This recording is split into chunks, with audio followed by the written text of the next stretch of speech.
There is no denying that the teenage years are tough. There is a lot of pressure to conform with their peers, to figure out what they want to do for the rest of their lives, all while dealing with hormones and trying to find their identity. Some teenagers go through this time with ease, some struggle a little bit, and sadly, there are some that are exploited by people with sinister intentions. Trigger warning, this episode does contain explicit language and there will be talk of child sex abuse and grooming as we uncover the unsolved disappearance of Charlene Downes.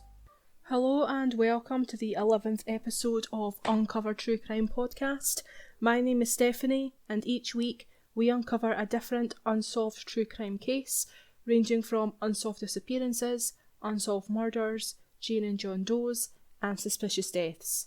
You can listen to the podcast on Apple Podcasts, Stitcher, Castbox, and other podcast streaming apps, as well as on YouTube.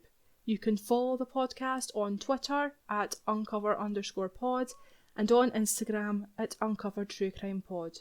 Without any further ado, let's uncover the unsolved disappearance of Charlene Downes. On the 25th of March 1989, Karen and Bob Downes welcomed their daughter Charlene into the world. They lived in Blackpool, England, and Charlene had a sister, Rebecca, and a brother called Bob Jr. The family also lived with a lodger, a 34-year-old sex offender called Ray Monroe, but we will talk about him a bit later. Charlene was a big fan of West End star Darren Day, and like many kids her age, she would sing and dance to his songs in her bedroom. She attended St George's High School, but would skip school on a regular basis, and was even expelled from school for truanting at one point. Her mother Karen said this about her daughter, quote, "She'd always been a very affectionate, loving little girl, but she'd started to get cheeky and moody, misbehaving," unquote. In the Channel 5 documentary series called Who Killed Charlene, her friend said that she started to change and she had a, quote, "don't give a fuck" attitude, unquote. This new side of Charlene would continue up until her disappearance on the 1st of November 2003 when she was just 14 years old. Saturday the 1st of November 2003 was the last day of the Blackpool Illuminations, an annual light festival that attracts a lot of tourists to Blackpool every autumn. That morning, she went into town with her sister Rebecca and they visited the promenade to play at the arcade.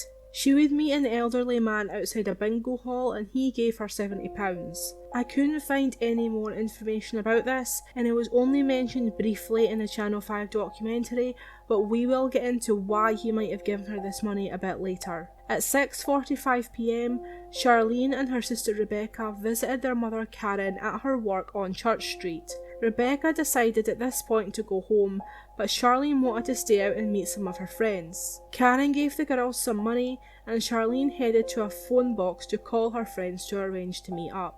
This would be the last time Karen would ever see Charlene. Charlene's friend Tyne said that she was with Charlene at some point that day, and I think this would have happened after Rebecca went home, although this is unclear. I'm sure that in the documentary it stated that Charlene also went to a local bar and drank vodka and coke, but again, I don't know exactly when this happened, and just to make it clear, the legal drinking age in the UK is 18, so it would have been illegal for a bartender to serve Charlene. Anyway, it is unclear when the last confirmed sighting of Charlene exactly was, but she did not return home that night.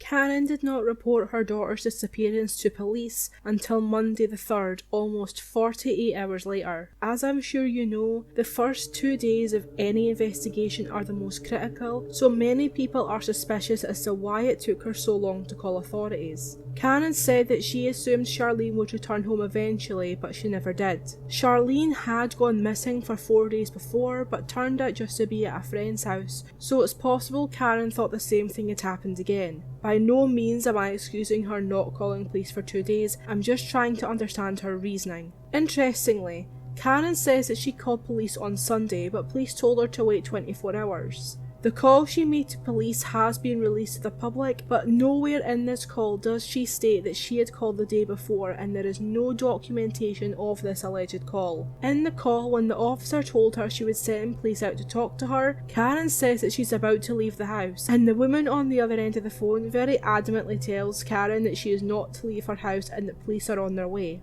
This seems like a very weird thing for Karen to say. What else do you have better to do besides helping police find your missing daughter? Anyway, police arrived and spoke to Karen and the rest of her family. I believe that her case was initially treated as a runaway, so there was very little media attention around it to start with. By talking to her family and gathering more information about her home life, they found out that she was known to social services and had, quote, a difficult home life, unquote, which is a huge understatement. Karen admits that while she was the softer parent, Bob had a much harsher approach to disciplining his children. She described how Bob would shout at the kids and spank them on occasion, but when she was pressed further, she admitted that Bob would literally drag the children up the stairs to the room and was visibly upset recalling how she would scream at him to stop. From what I could gather, Bob was a heavy drinker and would regularly drink in pubs where he would meet friends and become acquainted with other men. He was known to invite these men, many of whom he had just met, back to his home and they would meet his daughters. Charlene would eventually report to social services that some of these men were inappropriate with her. When Bob was asked about this in the documentary, he became annoyed and was adamant there was only one man who had been inappropriate with her as far as he was aware, although even one man is far too many. The man Bob is referring to is the same man I mentioned earlier in the episode, who was staying with the Downes when Charlene went missing, Ray Monroe. He was 34 years old in 2003, and 3 days after Charlene went missing, he was sentenced to 4.5 years in prison for gross indecency and indecent assault. Ray would purposefully befriend parents of young children and either assaulted or exposed himself to 4 children all under the age of 10 while babysitting them. Bob Downes claims not to have known any of this until he attended his sentencing hearing a few days after Charlene was last seen. But Ray had previously pled guilty to the charges, so when Bob, for whatever reason, attended the sentencing, he would have known this. Charlene had been seen sitting on Ray's lap before, and he was also seen with his arm around her. According to leaked social services reports, there was an incident between Charlene and Ray Monroe the day she was last seen, but no more about this is mentioned and I was unable to find any more information about it, but he did at one point admit to, quote, indecently touching Charlene. Let's just call a spade.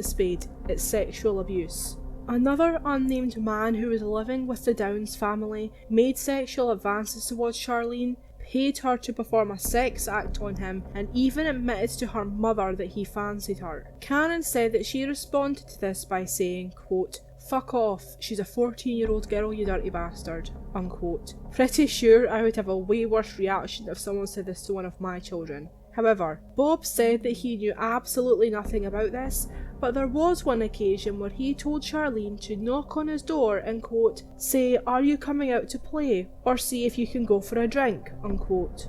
He said that she came back straight away and didn't know anything else about this or what exactly happened when she saw him. This is so strange, I'm not even sure where to start. Come out to play. He's not 14, he's in his 40s. The way he said it was as if Charlene was going to ask the man if he wanted to go out for a drink with her, but I suppose it's possible he asked her to ask him if he was going out for a drink at the pub later on that night. I'm not in any way trying to excuse any of this, either way it's very bizarre and sketchy, I'm just trying to wrap my head around it all. From information the Times newspaper was able to gather from leaked social services reports, Charlene was around sex offenders from a very young age. The Downes family used to live in Walsall in the West Midlands. During their time there, a convicted rapist and burglar was known to regularly visit the Downes home. When social services caught wind of this, they, quote, strongly advised, unquote, Karen and Bob not to allow him into the house, although police and social services believe the visits continued. The man was also seen, quote, fondling a child inside the home when the parents were present, unquote, although Karen and Bob denied that this ever happened. When Charlene was 9, she and a friend accused a man, quote, trusted by Mr. and Mrs. Downes to take them to school, unquote, of sexually assaulting them. The police investigated and the man was later charged, although Charlene's friend refused to testify and due to lack of evidence, the case was dropped. Police believe that Karen and Bob knew about the abuse but didn't do anything about it, although they claimed that he had a girlfriend and seemed trustworthy.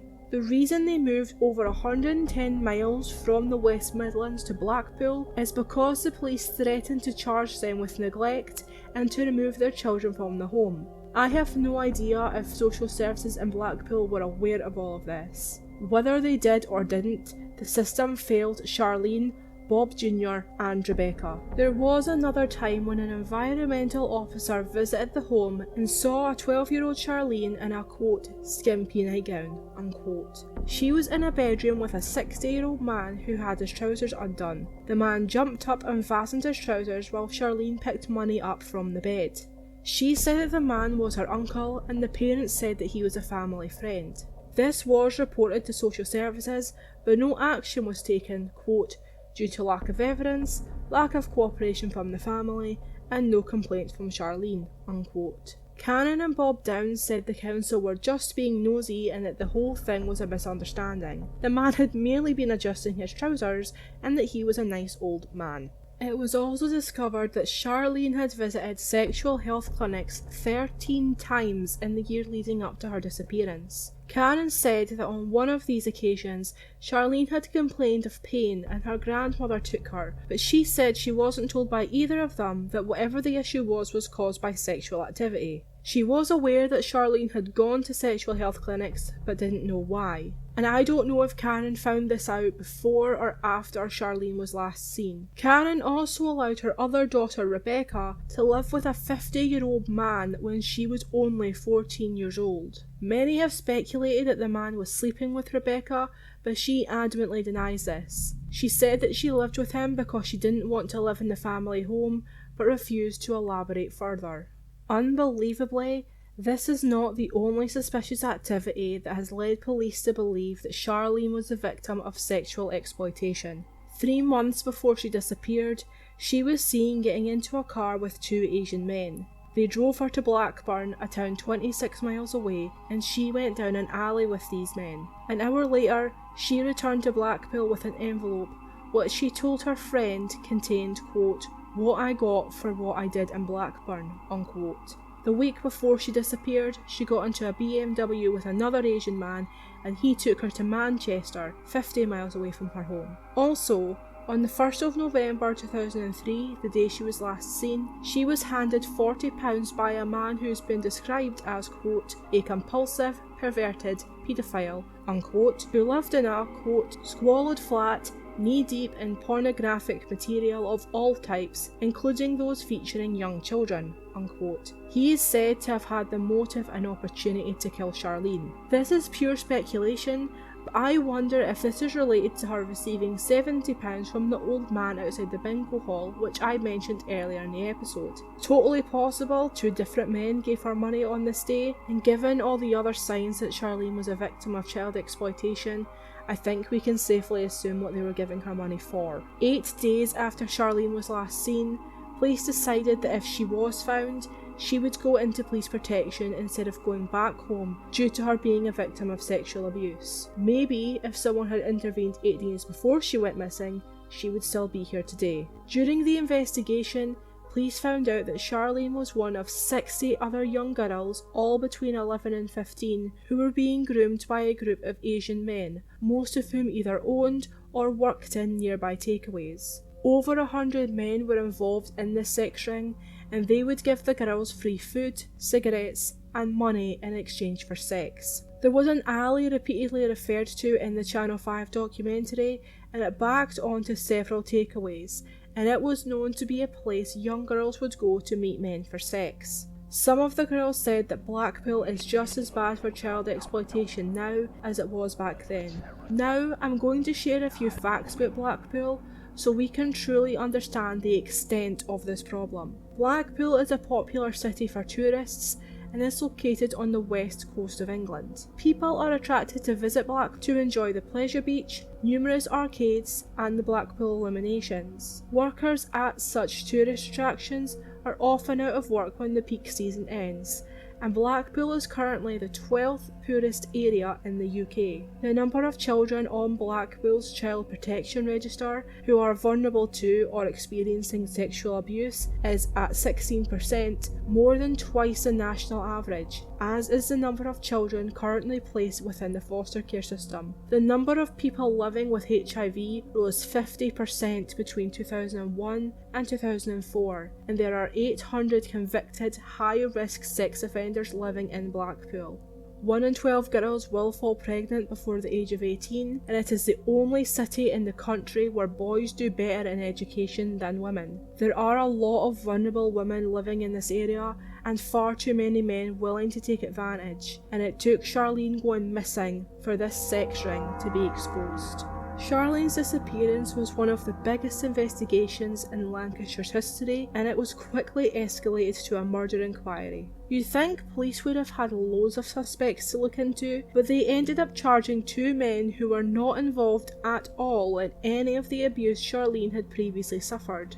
Iyad Albattikhi and Mohammad Reveshi worked in the Funny Boys takeaway and became suspects in the investigation in 2004. After an acquaintance, David Cassidy, claimed that Iyad's brother Tariq told him that Charlene's body was in a freezer in the takeaway and that the 2 men had killed her. A detail of this case that gathered a lot of media attention was the theory that the men disposed of her body by selling it in the takeaway as kebab meat. I'm not exactly sure where this came from, as there's no evidence that this actually happened, and I think that to put that on headlines just to sell a newspaper when there's absolutely no evidence is so disrespectful to Charlene. Mohammad Reveshi claimed that David had a grudge against him due to him having to fire David from his takeaway years earlier. He also claimed that his police officer neighbour, Don Fraser, didn't like him, and as he worked on Charlene's case, it was a perfect opportunity to set him up. Don Fraser still believes that Mohammad is a dangerous man.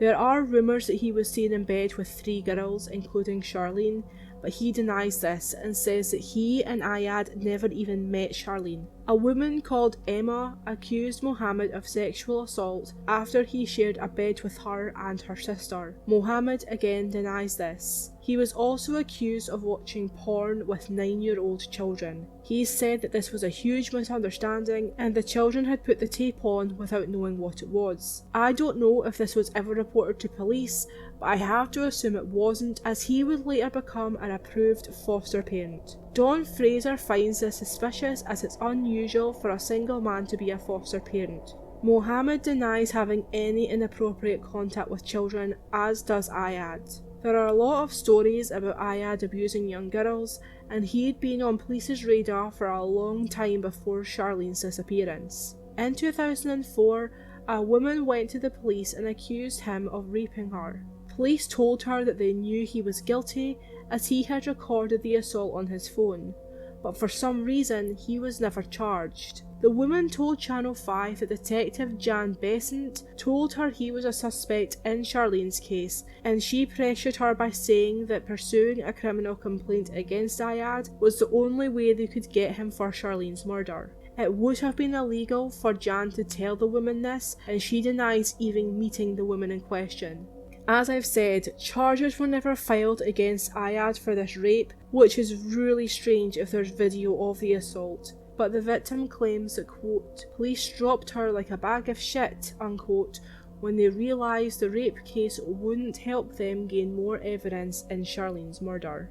Police believed David Cassidy without question, despite him having an extensive criminal record. They got a warrant to search Iyad and Mohammed's home and to install recording devices within the home in order to secretly record their conversations. Detective Jan Beasant listened to the tapes and transcribed them for months. The tapes were very low quality, and while many couldn't understand much of what the men were saying, Jan believed that she could. She claimed to hear the men saying that they were going to visit Charlene's, quote, burial place, unquote, and the transcripts also said that Iyad told Mohammad he just got angry and killed her. They apparently talked about her big bones and how to get rid of them, and Jan said that she could hear Mohammad expressing concern they were going to get caught, and he was apparently struggling with his role in the murder. Many others, including Charlene Downes, believe they can hear what Jan supposedly hears in these tapes, but forensic audiologist Elizabeth McClelland says that this is a classic example of cognitive priming.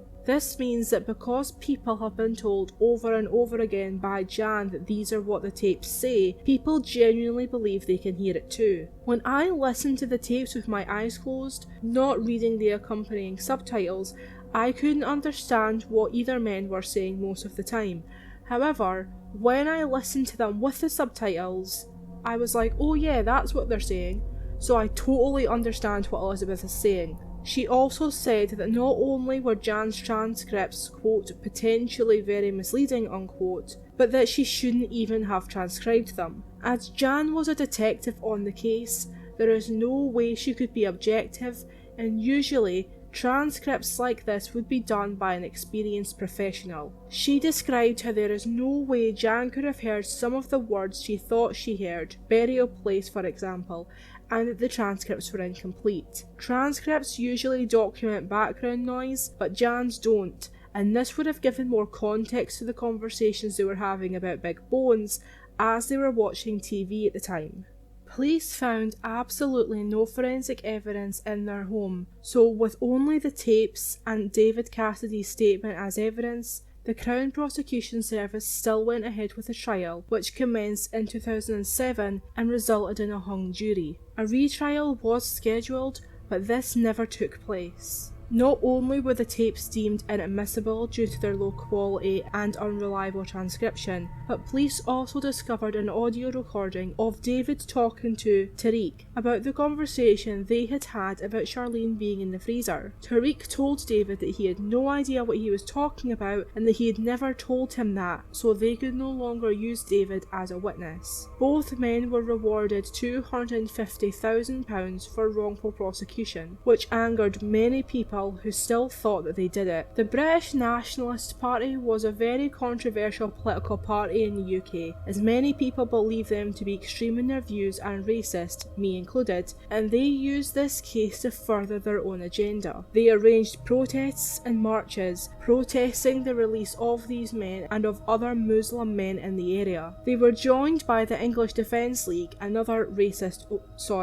political group in the UK, known for their far-right Islamophobic views. Charlene Downes is an avid supporter of both groups, and she says that she is very thankful for their support. I'm personally thankful that the BNP lost their status as a political party in 2016, and that the EDL's PayPal and Stripe accounts were both closed, so people are no longer able to donate to them. Police now admit that there is no evidence indicating Iyad or Mohammad were involved in Charlene's disappearance, but they still believe she is deceased. Detective Don Fraser and Jan Beasant were both suspended over their handling of the case, but have since been reinstated, although it's not clear if they are still working on Charlene's case now. Canon and Bob Downes, who are no longer together, believe that Mohammad and Iyad are responsible and started legal proceedings against Lancashire Police in 2017, but I am unsure of the status of their case. Canon is very frustrated about how little exposure Charlene's case gets in comparison to other cases like Madeleine McCann, as she said she thinks it's due to her family being working class. Deputy Police Constable Andy Rhodes said that the investigation is, quote, something we are not proud of. We regret some of the failing in the investigation that led to the trial collapsing. We have apologised to the Downes family, and we have taken action since to correct some of the failings that were highlighted, unquote. Karen has written a book called Sold in Secret, detailing her life and struggles she has faced since Charlene went missing. Karen said, quote, I never for a moment believed I would never see her again, that she had been lured into a gang and groomed for sex. Looking back though, the clues were there, and I just didn't see them. Now, I want other mothers to learn from my tragedy. Police are still working the case, and there's a £100,000 reward for information that solves her disappearance. Detective Chief Inspector Richard McClutchan of Lancashire Police said, quote, we will continue not only to focus on her disappearance and murder, but also on the wider issue of child exploitation in Blackpool, for which we have now secured a number of successful convictions against men who abused vulnerable teenagers, unquote. On the 13th anniversary of Charlene's disappearance, police released part of CCTV footage of Charlene and Rebecca in town on the day she disappeared. Police apparently had the CCTV footage all along, but for some reason never used it. I understand that they want to correct the mistakes they made all those years ago, but personally I think it's unlikely that the CCTV will help in their investigation. Although I hope I'm wrong. There was a development in the case as recently as 2017 when 51-year-old Nigel Lloyd was arrested on suspicion of her murder. He is a convicted sex offender who lived just above the alley where Charlene was seen 3 times the day she disappeared, the same alley known to be frequented by men paying young girls for sex. He was sentenced to 5 years in 2017 for sexually assaulting 2 15-year-old girls between 2001 and 2003. No charges have been filed as of yet, but I will absolutely do an update episode if new details on this case are released. Superintendent Andy Webster is now in charge of the case, and he said, quote, "I appeal directly to those who know or may have heard what happened to Charlene in 2003. Their information, no matter how small, might be vital. I firmly believe there are people who know what happened to Charlene and have not come forward to speak to the police. They may have been present when she was murdered, or may simply have intimate details as to how she was killed and what then happened to her body. For whatever reasons, they may have chosen not to speak out previously, but as we seek to lift the lid on what happened, their information is vital to the case going forward. If their reluctance is due to fear of reprisals, or they were involved in Charlene's life in some way, I would still urge them to contact us. There are lawful provisions that enable police to protect witnesses, but the first step requires them to come forward and to speak to us." Unquote. The Awaken project was launched the year after Charlene's disappearance and was a direct result of her case. It is run by police and Blackpool Children's Services and aims to protect children who are vulnerable to sexual exploitation. Sadly, child exploitation happens all over the world and is perpetrated by a wide number of people. I hope that by covering cases like Charlene's, more exposure can be raised to these issues, and one day we will put an end to child sexual exploitation for good. Charlene was only a child when she disappeared. She endured more in her 14 years than most people endure in an entire lifetime. As much as I doubt that she was a runaway and just left Blackpool in hopes for a better life, I really hope that one day she will receive justice and her family will receive closure. If you have any information on Charlene's case, please contact the incident room at 01253 607370. You can also email at charlenedownesinvestigation@lancashire.pnn.police.uk.